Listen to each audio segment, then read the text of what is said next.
ইংরেজি শিখে হাজার হাজার টাকা ইনকাম করা যায়, ইংরেজি শিখে কেউ বেকার থাকে না, এই ধরনের কথা অনেক শুনেছেন।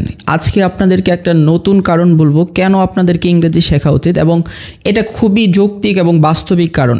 এখনও যাদের ইংরেজি শেখার ইচ্ছাটাই কাজ করে না, ভিডিওটা একটু দেখবেন, আশা করি আপনার ইংরেজি শেখার নতুন একটা ইচ্ছা তৈরি হবে, যেটা অনেকেরই হয়তো গুরুত্ব বুঝতে পারছে ইংরেজি শেখার, কিন্তু ইচ্ছাটা তৈরি হচ্ছে না। আমার একজন প্রাইভেট স্টুডেন্ট আছে, উনি 300 কোটি টাকার মালিক হয়তো। তো ওনার হিস্ট্রিটা বলি, ওনার এজ হলো 70 আপ, ওনার বয়স।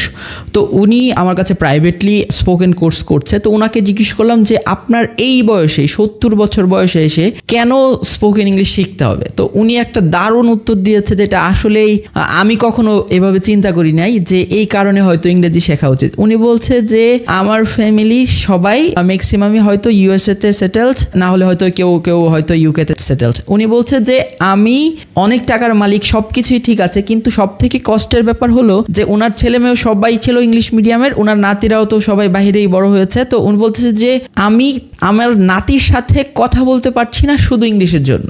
বুঝতে পারছেন ব্যাপারটা? তার মানে ইংরেজি না পারলে ভবিষ্যতে হয়তো আপনি আপনার নাতির সাথে ইংরেজিতে কথা বলতে পারবেন না, বা আপনি আপনার নাতির সাথে কমিউনিকেশন করতে পারবেন না। তাহলে ইংরেজি শেখা উচিত কেন? আপনার নাতির সাথে ভবিষ্যতে ইংরেজিতে কথা বলতে পারার জন্য। ধন্যবাদ।